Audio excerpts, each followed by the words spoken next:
Joert ben wel paap met deze peerzaaien, maar waar smak je ze nou naar? Om alvast een tip te Jan had het iets te meidje met de Friese cultuur. Huh? Wat is dit? Ik weet het niet. Maar het is wel echt heel lekker. Zou je voor ons willen proeven waar dit paasei naar smaakt? Oké, dat kan. Salted caramel? Nee. Koffie? Ja, dat weet ik niet. Ik heb echt geen idee.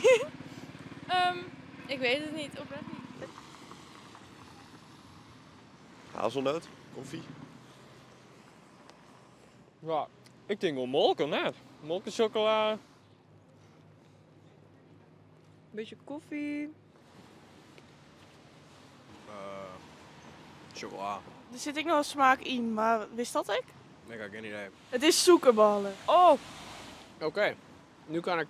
Oké. Suikerbrood. Ah, die had ik niet geraden. oh. Zoekerbal? We hebben die zelf maken. Ik wist niet eens dat ze bestien. Ik vind het wel heel lekker. Oké, nou lekker.